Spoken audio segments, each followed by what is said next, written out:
Welcome to Becoming Your Own BFF with host Randy Haveson.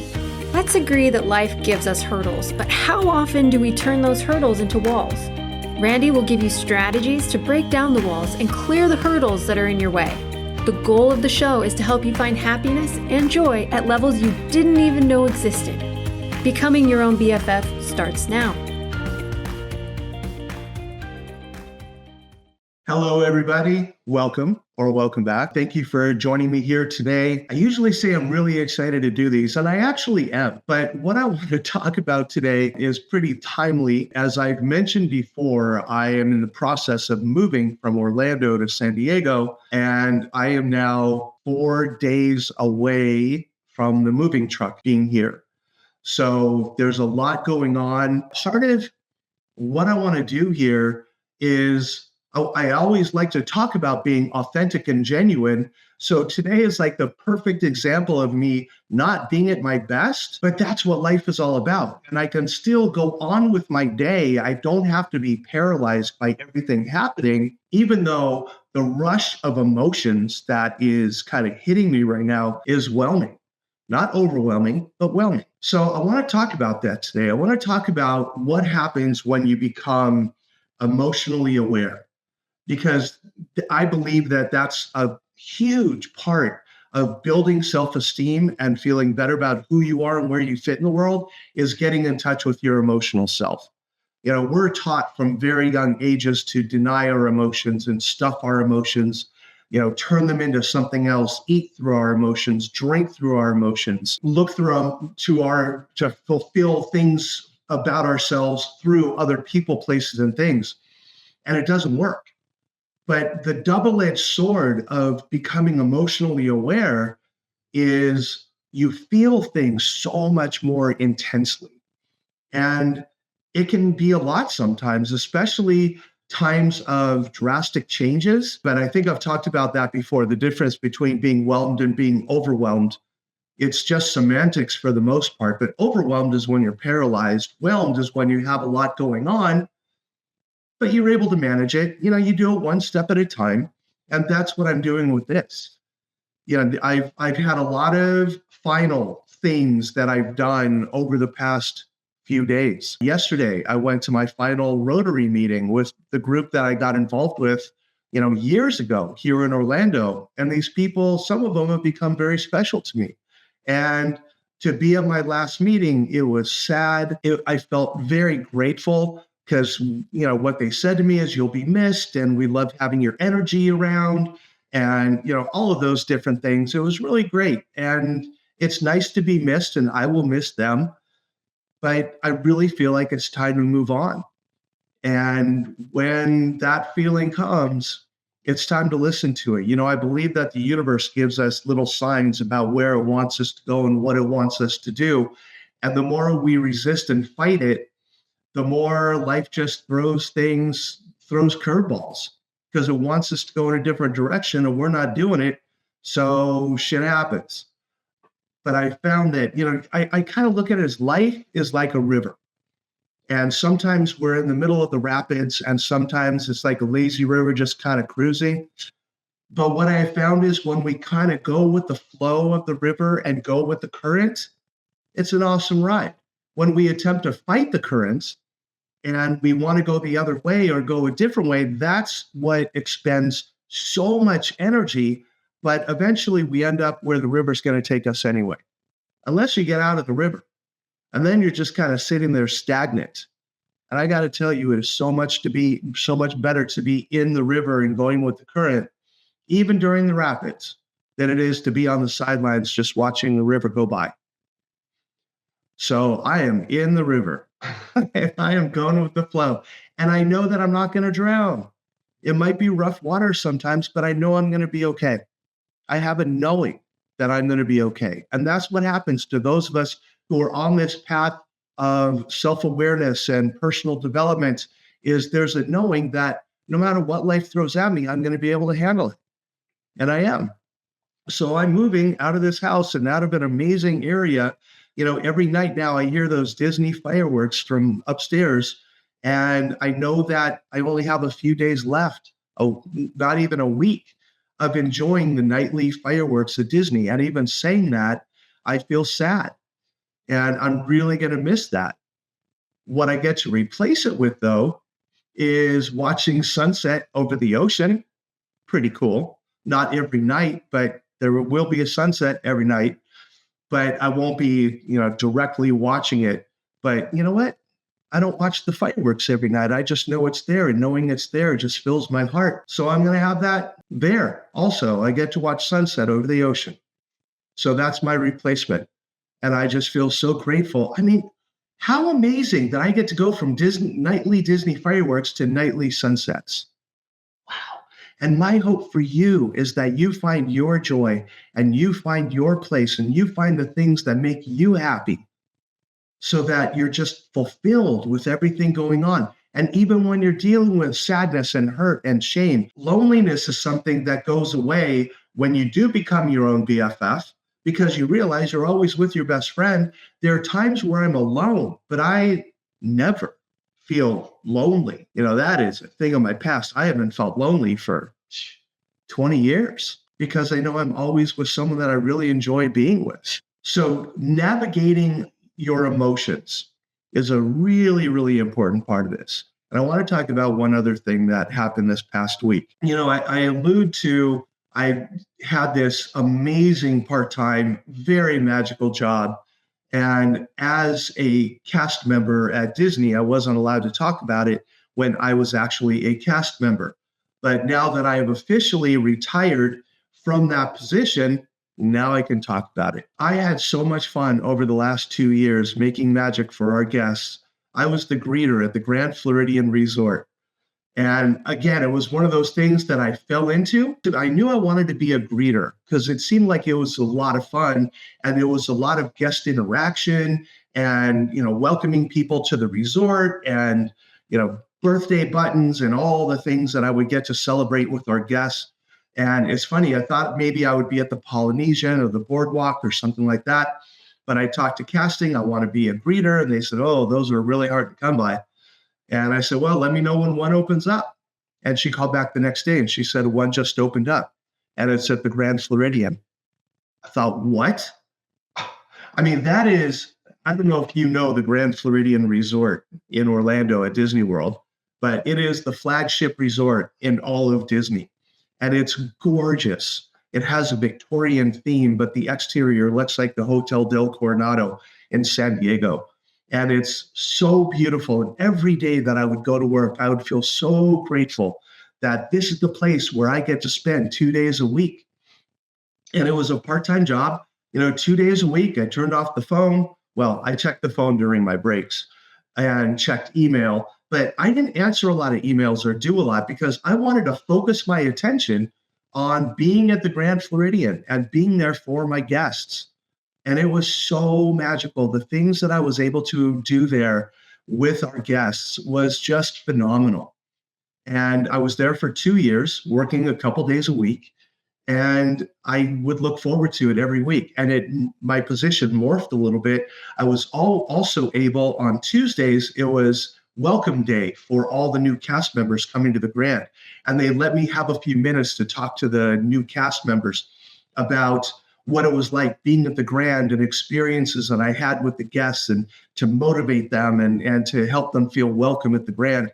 And I love doing that. Again, when you're doing what you're supposed to be doing, it's amazing the other little gifts that just get thrown in there. And it would just fill my heart every week that I would go in. And this last week, it was my last week on Tuesday. And Tuesday, I was so sad on Tuesday. As I was driving there, I was talking to a friend. I have a friend that we would talk in the morning on my way there. And it was really nice to have someone to talk to first thing in the morning. And she said, how are you doing today? I said, I am really sad today. She said, well, that makes sense. And I said, I don't know how I'm going to get through the day without losing. And she said, well, if that happens, just go backstage and have your cry and then come back out. I was like, yeah, okay, good for him. That's what I'll do. And I went backstage and I got ready and I clocked in and I go on stage. I'm like, all right, here we go. Last day. And just the sadness. And I walked out and I stood in my spot. And some guests came in with their suitcases and I said, welcome to the Grand. And they said, "Oh, Randy, we're so happy that we got to check in on your last day here. We wanted to see you one more time before you left." And I'm thinking, are you serious? I mean, I put a posting on the Grand Floridian Facebook page that I was going to be leaving. And I had so many comments and reactions, and it just filled my heart to think that I had made an impact on so many people. But here I was on my last day, on my last shift, and the first people that I get to greet are people who knew me. And to be honest, I don't remember them. I don't know who they are. I mean, I was talking to, no exaggeration, 200 to 400 people a day. And it's really, I can barely remember what I had for lunch yesterday, let alone someone that I met a year ago or 6 months ago. Some people I would remember. I would remember a conversation or something that would happen. But these folks, I didn't know who they were, but they knew me. And it was just so humbling. And I felt so grateful. And all of a sudden, the sadness that I was feeling was overcome with a feeling of gratitude. Gratitude that I had been able to touch people's lives like that. Gratitude that the universe put me in this place where I was able to make such an impact in the lives of others. The week before, I had a mother and her 2 kids come up to me and say, "Randy, we're staying at another resort, but we wanted to come over. We know you're leaving. And I don't even know if you know this, but you made such an impact on my girls' lives." And these girls were like 7, 8 years old. I said, "We were here about a year and a half ago. And you gave them one of your Grand Floridian coins, and you told them a story, and it just really touched them, and it touched me, and they wanted to come by and say goodbye to you." I mean, they took time out of their vacation to come over just to say goodbye to me. Wow.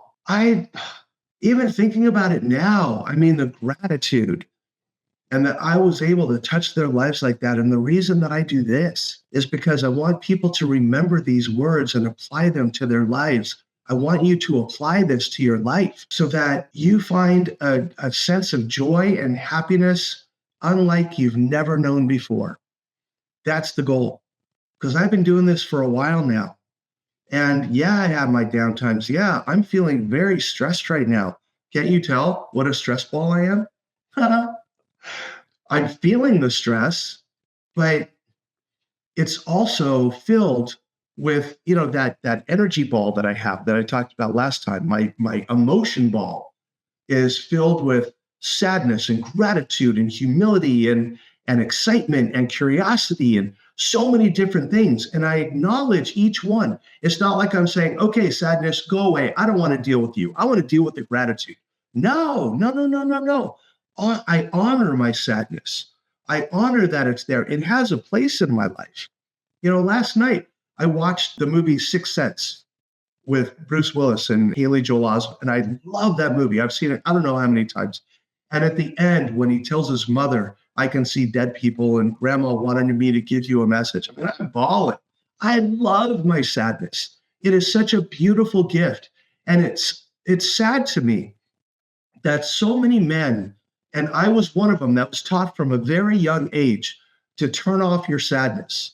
Men don't feel sad. Big boys don't cry. And all that bullshit that we're taught when we're younger, it damages us. And it's time to get in touch with our feelings and know our feelings. They're one of the greatest gifts that we have. It's one of the things that separates us from most animals, is being able to have these feelings.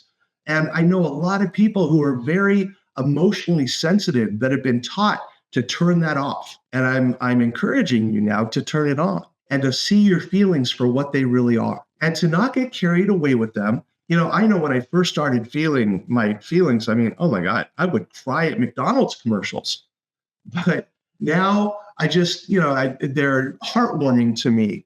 And now I'll cry if I want to, but I'm not as emotionally sensitive as I used to be. No, that's not true. I am still a very emotionally sensitive person, and I'm okay with that. Over time, I've learned how to manage my emotions more effectively, and I can see them and honor them and feel them as they come up. But there are so many happening all at one time that one will kind of poke its head up as like, "Hey, I want attention right now," and I'll give that one attention and just allow it to be what it is. So when I was at the Grand on my last day, just feeling grateful for the opportunity and the ability to touch so many lives. And as I would interact with more people that day, and I would give them flowers and I would give them the coins from the Grand Floridian and give them pins and all the other people from the Grand that were telling me how much they're going to miss me and how much they've enjoyed working with me. What an amazing opportunity. And, one friend, when I told them a few weeks ago, God, I'm really going to miss my job at the Grand. It was such an awesome way to make magic in the lives of others. And he said, this won't be the last time you're going to be able to make magic in the lives of other people. You just take that with you wherever you are. I'm like, oh yeah, I'm going to find places in San Diego to do that too. And I get to do this with you here every week, which is pretty friggin' cool.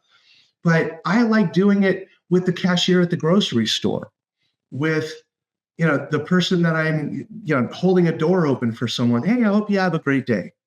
When I run into people, I just like to give them a smile and a good morning or a good afternoon. And I love being able to do that because I have so much in my life to be grateful for. It just fills me up. And I also realized the other day that I left San Diego about 30 years ago to go start my career. First it was up to Northern California to start my job at a university up there. Then 1 year I was back for a year. And then I was really gone. I went to Virginia, to Harrisonburg, Virginia, and worked at James Madison University. And then I went down to Valdosta, and I worked at Valdosta State University. And that was a trip and a half. Ooh, I remember telling, because this is Valdosta, Georgia, down in the middle of nowhere, down in South Georgia. And they were like, son, you new in town? Where are y'all from? I said, I'm from LA. And they said, oh, you don't sound like you're from Lower Alabama. It's like, oh, no, different LA, the one out west. California? Whoa, you're from California? I mean, it was just such a new reality for me to be in this small town in South Georgia. But I loved my students. I loved a lot of the people that I worked with. I learned so much there. And if it wasn't for that, I don't think my speaking career would have launched. So from Valdosta to Atlanta, and Atlanta back to Orange County, and from Orange County back to Atlanta, then back to Orange County, then to Orlando, and now back to San Diego. So now I feel like I'm full circle going home. And it's like, I'm going to go back to my meetings there and see my old friends. And I'm going to say I was on a 30-year walkabout, and now I'm home. So I really do feel like it's full circle. And I experienced so much. I did so much. My university career, my speaking career, writing my first book, writing my second book. Just what a journey. And now I'm going home and I get to do this. And I signed on with the Transformation Network. And I'm so excited about that. And another opportunity just presented itself a couple of days ago. And if that starts to morph into reality, I'll be sharing that with you because that's an amazing opportunity. When you're open to whatever life is going to present to you and you go with the flow of whatever is there, and you deal with your emotions as they come up. Well, let me give you a couple tools of things that you can do, because dealing with your feelings at the beginning, again, it was really overwhelming for me. So some of the tools that I used, one of the best tools was journaling. And I would journal every day. I would talk about how I was feeling and what brought up the feelings, and whether it was hurt or sadness or fear or happiness or joy or whatever the feeling was, I would write about it. And I would get to know that feeling. It's kind of like I would take the feeling and I would look at it and see it. What did it feel like? What did it, to hold it in my hand? Was it prickly? Was it soft? Was it hard? What was that feeling? And I would name them: fear or sadness or hurt or whatever it was. And then I would put it down and I would put it there with all the others. It was amazing when the movie Inside Out came out. What a beautiful way to represent feelings. And I still can't wait to go to Inside Out 2.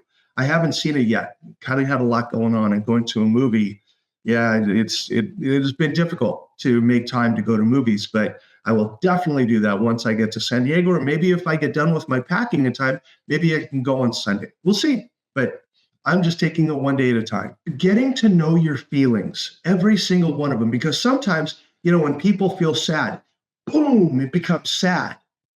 And sometimes that's an okay thing depending on what's going on. But sometimes it's a sad that we can make into a sad that can feel a little overwhelming.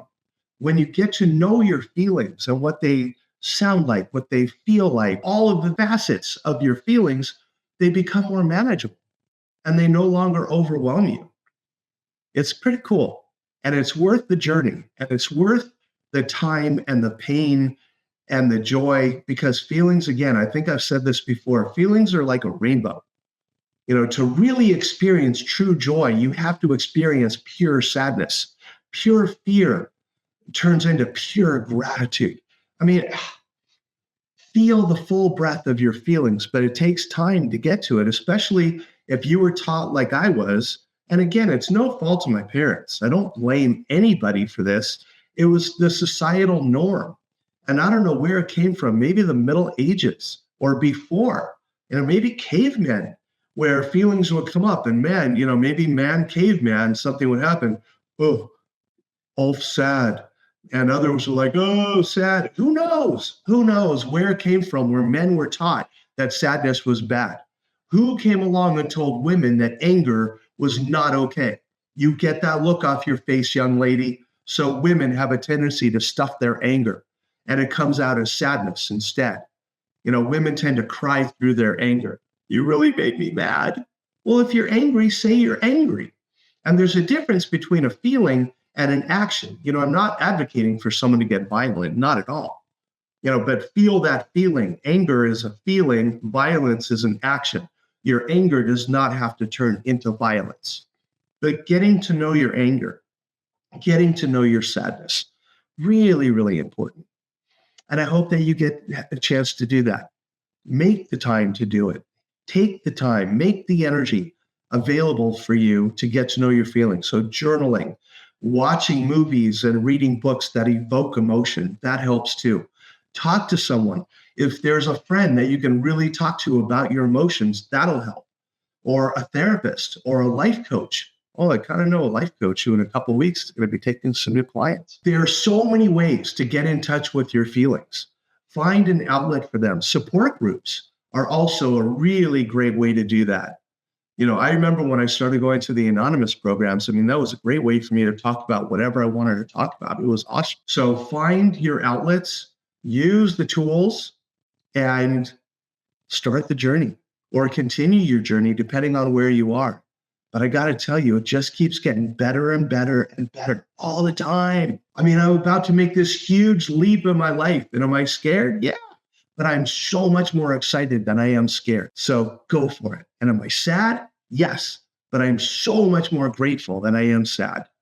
So find yours. And through that, you get to experience your joy. So thank you for tuning in today. I hope you got something out of this. Maybe the next time we talk, I'll be a resident of San Diego. That's very possible. I don't know.